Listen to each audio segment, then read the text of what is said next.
Mañana se instala e inician sus actividades los 155 convencionales constitucionales encargados de redactar la nueva Constitución Política de Chile, que será sometida a plebiscito para su aprobación o rechazo. En virtud de ello es que viene la siguiente reflexión. Una de las principales y más odiosas lacras que corroen la médula de los acuerdos de una sana convivencia cívica, es decir, un acuerdo de convivencia democrática, es la corrupción.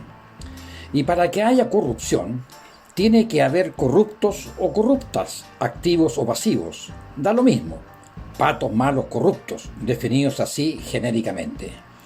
Entendemos que pueden ser de distintos sexos o tendencias sexuales. Eso no cambia la condición esencial de ser patos malos corruptos o corruptas. Y estos corruptos son, por una parte, quienes promueven y ofrecen, y por otra, quienes reciben y se benefician. Ambos son corruptos, así con mayúsculas. Y cuando en nuestra tribuna ciudadana del pasado 26 de junio incursionamos en aquello de que Chile es o podría ser un Estado fallido, es precisamente porque una de las lacras más lacerantes que perforan el corazón de un Estado democrático y producen un desangramiento persistente, lento e irremediablemente fatal, es la corrupción. Pero hay un tercer factor que muchas veces pasa desapercibido o se menciona muy tangencialmente. A diario, ante diversos hechos delictivos, somos testigos del clamor, sin eco, sin recepción, sin respuesta o destinatario específico. Clamor de reclamo por justicia. Se pide, se exige, se reclama justicia. ¿Pero qué es la justicia? En términos pero muy generales, es posible resumirla en que, teniendo presente que no soy abogado, solo soy un periodista, así que aquí voy. La justicia se define genéricamente como una de las 4 virtudes cardinales, que pretende, primero, dar a cada uno lo que le corresponde o pertenece. Segundo, aplicar el derecho y reconocer derechos. Tercero, aplicar la razón. Y cuarto, actuar con equidad. Esta justicia, así entre comillas, es lo que regula la igualdad o equidad en la distribución de algo y establece la proporción con que deben distribuirse las recompensas y los castigos. La justicia es un principio universal que rige la aplicación del derecho para conseguir que se actúe con la verdad, dando a cada uno lo que le corresponde. La justicia es entonces esencialmente un concepto ético que tiene diversas definiciones y que a su vez es esencialmente subjetivo. Muy elocuente, muy lindo, ¿verdad? Hasta ejemplar se podría decir. Por cierto, una cosa es una definición enciclopédica y académica y otra muy distinta es que esto sea verdaderamente aplicable o que en nuestra realidad sea cierto, sea efectivo. Decía que en estos temas se soslayan con elegancia, persistencia, como si fuera una letanía sagrada e inmutable, que la justicia la aplican los tribunales de justicia y la imparten los jueces encargados. ¿Encargados de qué? Más de alguien se preguntará, y de hecho es la pregunta más frecuente. ¿Los jueces son encargados de impartir justicia? Literalmente podría ser cierto, pero el lenguaje construye realidades inexistentes, realidades virtuales. Si no, recuerde al Quijote de la Mancha, Gabriel García Márquez, Isabel Allende, por solo nombrar algunos. La lista sería interminable y para todos los gustos. Si el lenguaje crea realidades inexistentes, entonces los jueces son los encargados de impartir justicia, basados en lo que se les entrega como instrumentos, es decir, leyes, que al no permitir impartir injusticia, crean el espejismo que sí se imparte justicia. Y esa justicia, reitero, debe dar, primero, a cada uno lo que le corresponde o pertenece. Segundo, la aplicación del derecho y reconocer derechos. Tercero, aplicar la razón. Y cuarto, actuar con equidad. Y especialmente, téngase presente y no se olvide, que la justicia es un principio ético universal para que se actúe con la verdad. Y reitero, pero es esencialmente un principio, un concepto subjetivo. Entonces, lo ético y subjetivo de la justicia la imparten los jueces basados en leyes. Eso es, al final de cuentas, aplicar leyes. Los jueces, para impartir justicia ética con la verdad, dando a cada uno lo que le corresponde o pertenece, aplicando el derecho y reconociendo derechos, aplicando la razón y actuando con equidad, lo que hacen al final de cuentas es aplicar leyes. Leyes redactadas, dictadas y obligadas a cumplir por todos nosotros, según nuestro actual sistema democrático por el Congreso Nacional, es decir, diputados y senadores. Entonces llegamos a la médula del principio ético universal para impartir justicia. Los jueces aplican las leyes elaboradas por diputados y senadores. Entonces, la génesis de la aplicación de lo que llamamos justicia son los legisladores. Y las leyes elaboradas, redactadas y aprobadas por diputados y senadores, además son ratificadas por el presidente de la República. Entonces ya tenemos que las leyes obligan a los jueces de la República a impartir esa justicia, la elaborada, la redactada y la aprobada por los diputados, senadores y presidentes de la República. Cabe entonces preguntarse, y es legítimo cuestionarse además, desde 1990 en adelante, diputados, senadores y presidentes de la República, ¿cuánto, en qué medida o proporción han respondido y actualmente responden al principio ético universal de redactar leyes para que sean aplicadas por los jueces y estos den a cada uno lo que le corresponde o pertenece, para que apliquen el derecho reconociendo derechos, aplicando la razón y para que actúen con la equidad?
Bienvenidos, Mediodía en Chile. Soy Miguel San Martín Baeza, periodista y conductor de Tribuna Ciudadana, su voz en las redes sociales, aquí donde a usted se le reconoce que merece más y mejor porque sus derechos no son favores políticos.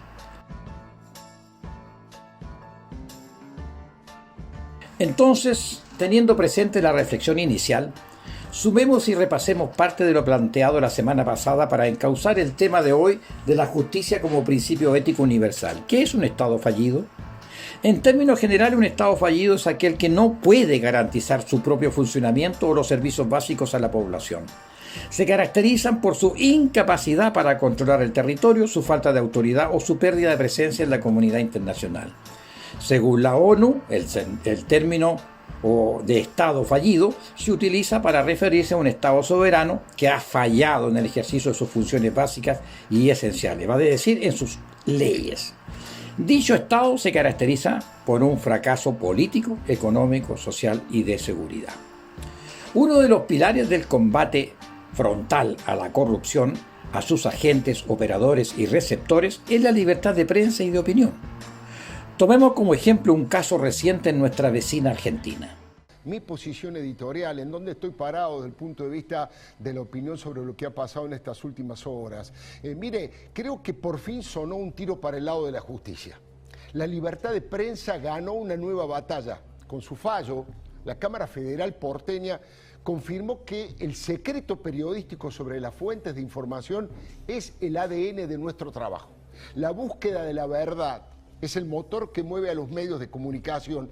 Y para que eso pueda realizarse, los cronistas no estamos obligados a revelar quiénes son nuestras fuentes. Esto está en la Constitución Nacional y es ley en la Argentina y en todos los países democráticos del mundo. Es uno de los pilares del Estado de Derecho. No se trata de los privilegios de nuestro oficio.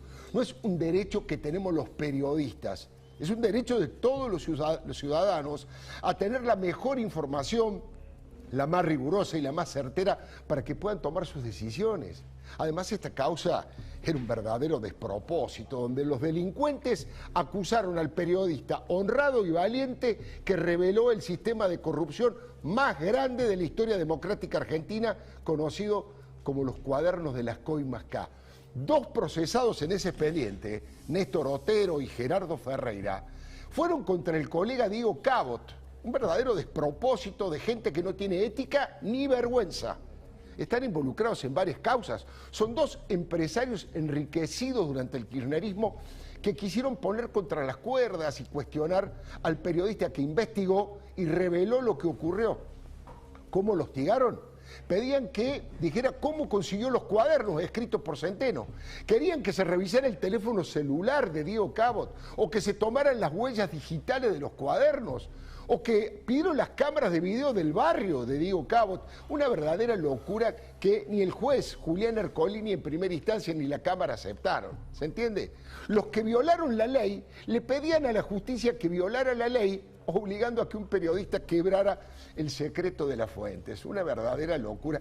Y esto fue definitivamente archivado como corresponde, por suerte, pero sirvió para dos cosas.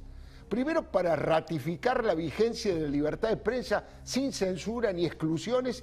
Y segundo, para recordar que la causa, que ahora parece media frenada, no tiene antecedentes en la historia democrática, donde una asociación ilícita liderada primero por Néstor y luego por Cristina haya saqueado al Estado con tanta impunidad para enriquecerse en forma ilegal y colosal. Mire, la letra peritada del chofer Centeno escribió prolijamente, minuto a minuto, la crónica del robo del siglo en la Argentina. Son cuadernos sin gloria. Son los cuadernos que deberían hacerles confesar y pedir perdón a los kirchneristas que pagaron y cobraron coimas monumentales con dinero que le robaron al pueblo pobre de la patria. Mire, la causa de los cuadernos de la corrupción de Cristina actualmente ya está probada por las confesiones que hicieron ante los expedientes, no en un café.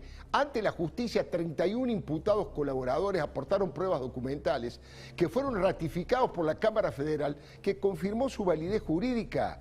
El fiscal Carlos Stornelli hizo un trabajo riguroso de 678 páginas y está repleto de medidas probatorias. Son 525 entre oficios a distintos organismos, informes de inteligencia, declaraciones testimoniales, pericias sobre las computadoras y memorias telefónicas, allanamientos, la lista de los vuelos oficiales, entre otras. Mire, gente de la máxima confianza y cercanía de Cristina, de Néstor y de Máximo, como su propio contador, Víctor Manzanares, y 30 arrepentidos más dieron testimonio de todos los mecanismos del robo y de las coimas y del gigantesco enriquecimiento ilícito de la familia Kirchner, del cártel de los pingüinos y de muchos empresarios cómplices, no hay que ocultarlo. Todas esas denuncias fueron certificadas por las pruebas recolectadas. Cada palabra de esos cuadernos que hoy están en manos de la justicia fue corroborada por la realidad. No hubo inventos ni fantasías, todas son dolorosas verdades. Ahora, ¿qué más hace falta para que nadie dude de que Cristina no es inocente ni decente? Ella dio las órdenes al cártel, que fue liderado por 3 organizadores: Julio Devido, el gerente general, Roberto Barata y Josecito López. A cargo del engranaje financiero estuvo Ernesto Clarence, y Carlos Wagner fue el coordinador de todos los empresarios que participaron de la estafa. Les recuerdo que muchos de estos empresarios dicen que fueron obligados, extorsionados, pero en muchos casos esos empresarios estaban felices de participar en esa cartelización nefasta. ¿Sabes por qué? Porque no estaban obligados a competir. Ponían el precio que más les gustaba y le cargaban sobreprecios de hasta el 50% o más en algunos casos. Y de allí salían las coimas, o el retorno, como usted le quiera llamar. ¿Se entiende? Los empresarios no pagaron las coimas de sus ganancias, de su bolsillo. De ninguna manera. Las sacaban de los sobreprecios que todos los argentinos pagamos. Mire, ya no hay más nada que investigar, está todo clarísimo. La justicia considera que está absolutamente probado que Cristina ahora y Néstor antes fueron los jefes de la asociación ilícita destinada a cobrar coimas durante años por millones de dólares. Y esto es solo la punta del iceberg. La estafa de los pingüinos buitres tiene dimensiones monumentales y en muchos casos está probado que ese dinero sucio e ilegal iba a 3 lugares básicamente: a la Quinta de Olivos, al departamento de Juncal y Uruguay y a la casa de María Ostoic, la madre de Néstor. Se sintieron tan impunes que dejaron los dedos pegados por todos lados. Está claro que cuando Néstor se murió, Cristina asumió la conducción política de su espacio, pero también asumió la gerencia administrativa de las coimas, del lavado, de la mega corrupción de Estado. Todos los caminos de la corrupción conducen a Cristina y las pruebas que hay en todos los expedientes son demoledoras. Es la justicia la encargada de hacer justicia. Los periodistas apenas hacemos nuestro trabajo y defendemos el secreto de las fuentes para aportar a la búsqueda de la verdad. Por eso la libertad de prensa es el principal insumo de la democracia y por eso jamás hay que bajar la guardia. Le doy mi palabra y ya venimos con Luis Miguel Echeverre y con el doctor Adolfo Rubinstein. En instantes nomás.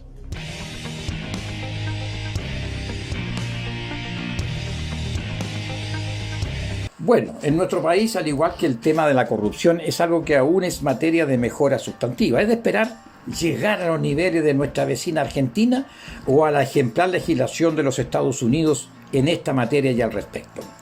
Tan es así que en materia de la libertad de expresión y opinión en el ejercicio profesional, el Colegio de Periodistas de Chile y más de 260 organizaciones y personalidades hicieron una presentación ante la Relatoría Especial de la Libertad de Expresión de la Comisión Interamericana de Derechos Humanos para que revise con urgencia la situación del país, vale decir Chile, en medio del contexto electoral y proceso constituyente. Es decir, cuando el Estado y sus órganos competentes fallan, es legítimo recurrir a instancias internacionales y buscar los medios y apoyos para hacer las correcciones pertinentes.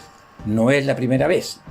Y la presentación que menciono recuerda que, comillas, el reciente informe de la Relatoría Especial para la Libertad de Expresión 2020 de la Comisión Interamericana de Derechos Humanos, en el capítulo sobre Chile, describe ataques, amenazas e intimidaciones contra periodistas y medios de comunicación, restricciones a la protesta social, decisiones judiciales y prácticas estatales que avalan la censura y la utilización de mecanismos penales contra expresiones críticas.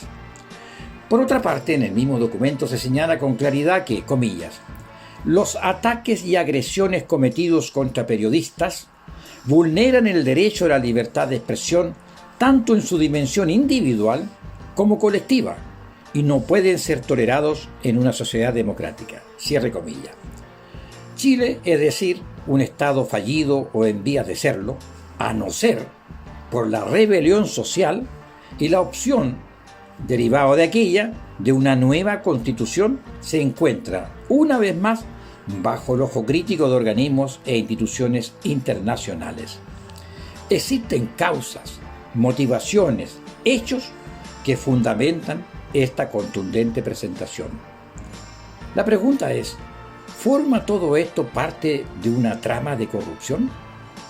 ¿Podría considerarse una forma de corrupción el tener conocimiento de formas, métodos, estilos, personas, instituciones, o tener conocimiento de una legislación que por su relatividad, por ejemplo, es una de las formas de corrupción? Lo mínimo es que es de esperar es ponerle atajo en el punto original de la elaboración, en el punto original de la preparación y en el punto original de la aprobación de leyes para que los jueces encargados de administrar justicia, entre comillas, sepan claramente cómo proceder. Es decir, leyes taxativas y no relativas, que por donde precisamente se produce la interpretación subjetiva. Es posible con la legislación actual detectar todos o nuevos casos, más actores y tipos de corrupción en Chile? Eso está por verse, y es una materia que se ha puesto a disposición de los convencionales constituyentes para su estudio y ver formas de abordarlo en la nueva Constitución. Recordemos entonces que una de las principales y más odiosas lacras que corroen la médula de los acuerdos de una sana convivencia cívica, es decir, un acuerdo de la convivencia democrática, es la corrupción. Y para que haya corrupción tiene que haber corruptos o corruptas, activos o pasivos, da lo mismo, patos malos corruptos, definidos así genéricamente. Para abordar esta materia desde una perspectiva histórica, es decir, en este caso desde 1990 en adelante, repasemos algunas noticias anteriores, esta vez desde el noticiero central de Mega Televisión de hace poco menos de 2 años. Bueno, mire, los pinocheques, el Mobgate, los casos Cabal, Penta y Soquimich. En 30 años, decenas de hechos de corrupción de alta connotación han envuelto la política o los aparatos estatales, dejando para algunos en evidencia la impunidad. Esa sensación es la que genera rabia, pero también desigualdad. Y esto se demuestra en la calle. Hay dos tipos de justicia, una que perdona y otra que condena. ¿Qué hace la diferencia? El dinero y el poder, dicen Carolina Acuña y Francisco Moreno, con el análisis. Partícipe y protagonista, la clase política ha estado frente a escándalos de corrupción traducidos en abuso, delitos de cuello y corbata que en el tiempo para muchos solo quedaron en el olvido. Hay impunidad y eso es notorio, digamos. O sea, es un país, digamos, que se maneja, digamos, bajo ese esquema. Y mientras no rompan eso, digamos, ¿cierto? Y establezcan un nuevo paradigma, digamos, la verdad, digamos, es que la situación se va a tornar cada vez más insostenible. Pillan a un gallo que roba una gallina, tiene 5 años. Y ese no, a clases de ética para no robar la gallina. Los otros van a clases de ética y más encima le dan un diploma. Investigaciones que involucraron a miembros de la clase política con intereses empresariales que se dieron a la opinión pública, que encoleriza a la población. Es la injusticia social. No fui militante de un partido político, pero ese partido político actualmente es una bolsa de gatos y no tiene ningún hueón de valor. La ciudadanía hoy día en Chile estuvo dispuesta a tolerar la desigualdad por un buen tiempo. Lo que no está dispuesta a hacer es seguir tolerando esa desigualdad multiplicada por el número de abusos. Siendo fiscal nacional, Sabas Chaguán estuvo al frente de uno de los mayores escándalos, investigó y formalizó a empresarios y figuras políticas en los casos más mediáticos de financiamiento irregular de campañas. A casi 4 años de su retiro del Ministerio Público, las investigaciones continúan. Sin embargo, escasas condenas y varias salidas alternativas se registran como términos judiciales en estas causas. Bajas penas de los delitos de corrupción son parte del escenario que enfrentan estos casos. Los parlamentarios muchas veces tienen algunas herramientas procesales como el fuero que debilitan o hacen más difícil hacerlos comparecer a tribunales, por ejemplo. Pero yo creo que un persecutor, un encargado de la persecución penal, dentro del principio de la igualdad ante la ley, no tiene que hacerse cargo de lo que eventualmente sus decisiones, si se ajustan a la ley, puedan producir. Dicho de otra manera, yo no estoy de acuerdo en que yo no pueda formalizar a un parlamentario o una autoridad bajo la excusa de que lo eligió alguien. Según Chile Transparente, entre 1990 y 2018 se han producido al menos 78 hechos de corrupción de alta connotación pública en los que la política o agentes estatales han estado involucrados. Una justicia de cuello y corbata y una justicia para los pobres, lo dijo el Papa Francisco, lo han dicho otras personas. En Chile se encarcela la pobreza y eso es absolutamente verdad. Y sería súper importante que el castigo penal para estos delitos también efectivamente fuera proporcional al daño que se causa, porque nos estamos dando cuenta de algo que Chile Transparente hemos dicho en el tiempo, que los delitos de corrupción no son solamente delitos contra el patrimonio fiscal, son delitos contra la democracia. Todos estos delitos de corrupción que se cometieron en el tiempo lo que hicieron fue horadar la confianza en las instituciones y hoy día lamentablemente las instituciones tienen tan poca confianza, tenemos tan poca confianza en las instituciones que ellas no pueden responder adecuadamente. Un ejemplo de eso es el Congreso Nacional, que sin duda requiere una importante reforma. Desde los pinocheques hasta Penta, pasando por los los escándalos de los organismos de gobierno y empresas del Estado como ENAP, también Codelco, el fraude al FUT, los casos Cabal, Soquimich, las irregularidades y escándalos en Carabineros, el Ejército, también en su minuto el MOP. Son muchos más. De ahí el descrédito de la clase gobernante, sugieren los expertos. La crisis social es también una crisis política. ¿Cómo se recupera la confianza? La confianza no se va a recuperar en el corto plazo, sí se puede recuperar en el largo plazo si es que suceden los siguientes elementos. En primer lugar, que el Congreso vote lo antes posible los límites a la reelección de los legisladores. La ciudadanía, si bien tiene el derecho a renovar el voto de confianza sobre sus parlamentarios y votarlo las veces que quiera, es necesario colocar un límite con el fin de oxigenar la actividad política. ¿Cómo se resuelve el problema? Primero, pastelero tus pasteles, que efectivamente dejemos de hablar de generalidades y nos empecemos a abocar a los problemas específicos que han llevado esto adelante. Recomponiendo el Congreso Nacional, primeramente.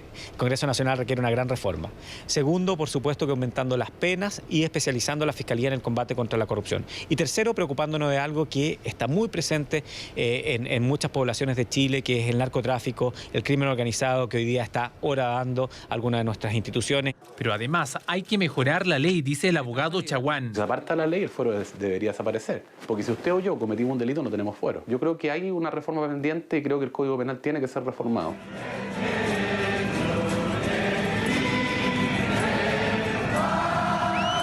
Pero no es lo único. Lo que se prevé es una mayor participación ciudadana, no solo en las calles, también en las urnas. La calle quiere transformar esas preferencias ciudadanas en opciones políticas, entonces la condición necesaria es que la participación electoral aumente, no que sea necesario restituir el voto obligatorio.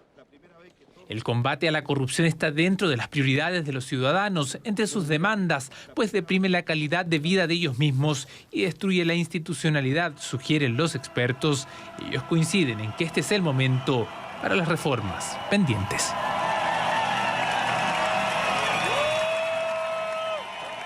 A propósito de lo que veíamos, una de las cuentas que la gente más le cobra a la clase política son precisamente los delitos de alta connotación pública que se han cometido desde el retorno a la democracia y que han involucrado a ese sector de la sociedad. Los invitamos a revisar en nuestra pantalla la información que hemos destacado para ustedes, la cantidad de este tipo de escándalos que se registraron desde 1990 hasta hoy, bajo cada uno de los presidentes y sus respectivos periodos. El primero que podemos ver es el de Patricio Elwin con 4 casos, luego entre 1994 y el año 2006, entre 1994 y el año 2006 años, es decir, se registraron 8. En el periodo de Ricardo Lagos, también de 6 años, se produjeron 15. El número se incrementa en la administración también de Michelle Bachelet y allí se anotan 32 casos, considerando eso sí el periodo 2006-2010 y el 2014-2018. Y finalmente, durante el gobierno de Sebastián Piñera,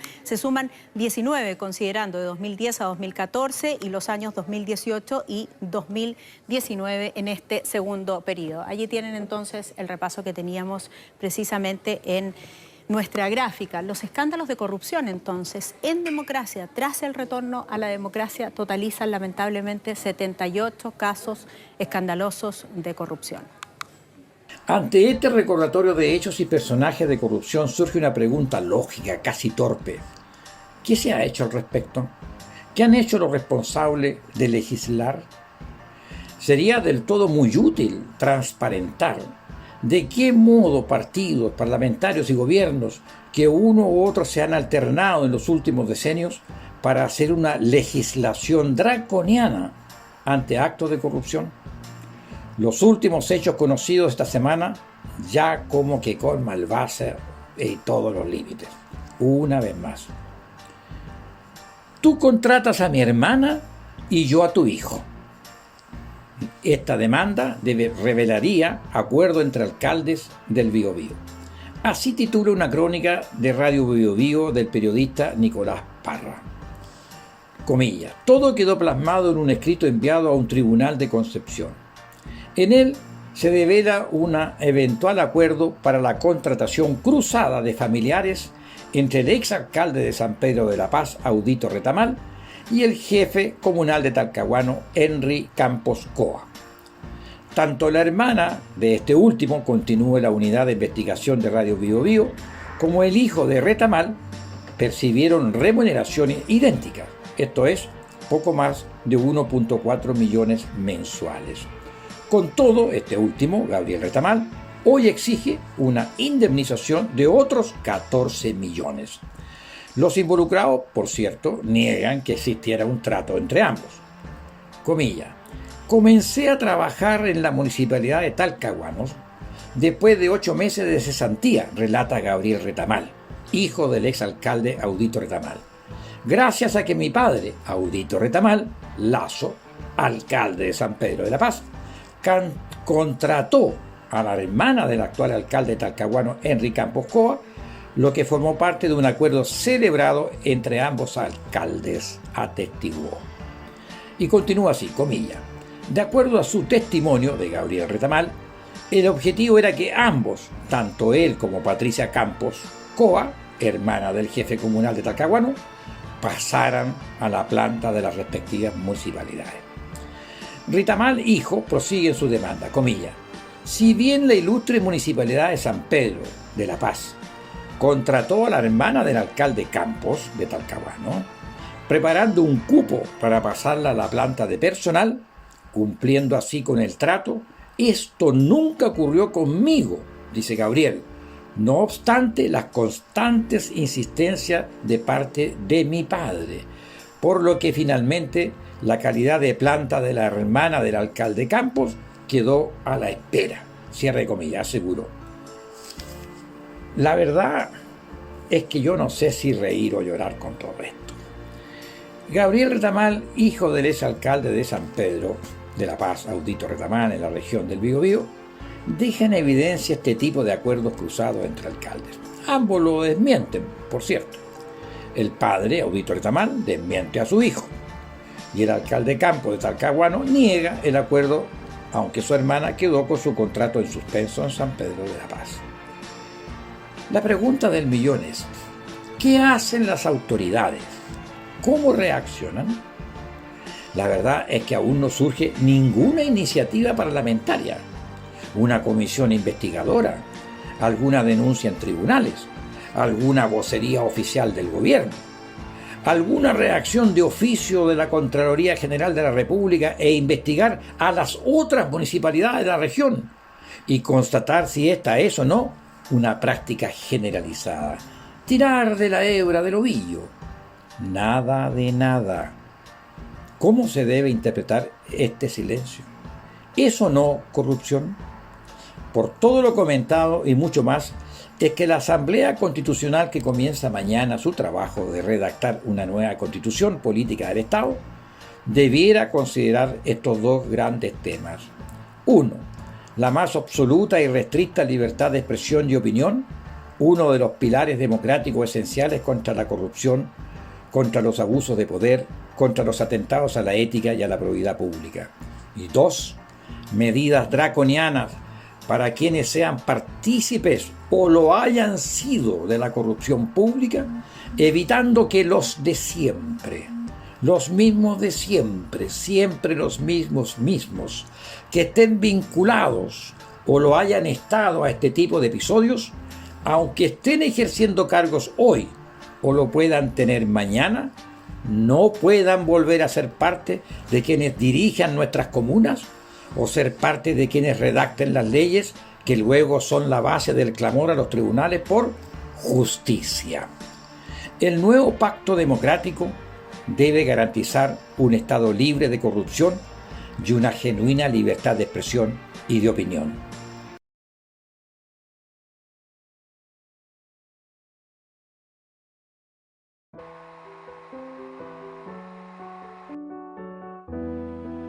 Desde el inicio de los tiempos, desde la aparición de las primeras civilizaciones hasta nuestros días, la organización administrativa de los estados, sus estructuras de gobierno y la sociedad civil se han visto amenazadas y han padecido el azote constante de la corrupción.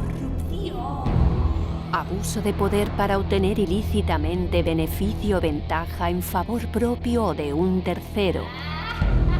Prevaricación. Tráfico de influencias. Malversación. Cohecho. ¿Y dónde puede aparecer la corrupción? Si existen concentraciones de poder en pocas personas y convergen motivaciones económicas deshonestas junto con la sensación de impunidad y racionalización de la corrupción. Ah, es la pócima perfecta para la corrupción.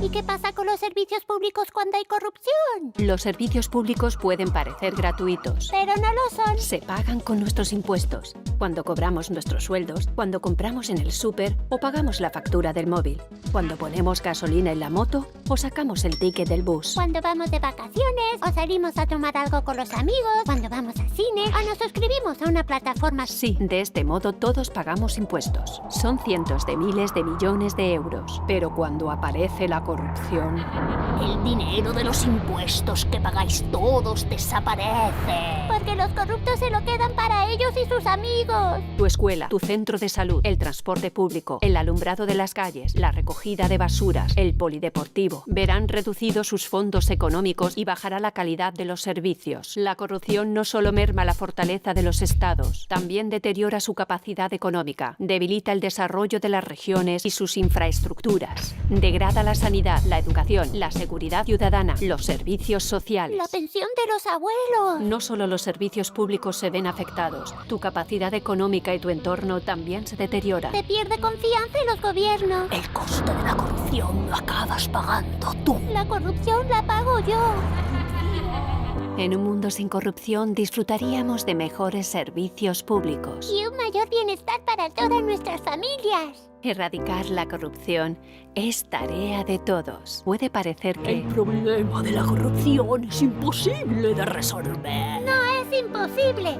Si las actitudes individuales honestas se multiplican, la corrupción desaparece. Una sociedad libre de corrupción es posible. Esta fue su Tribuna Ciudadana Semanal. Hasta el próximo sábado.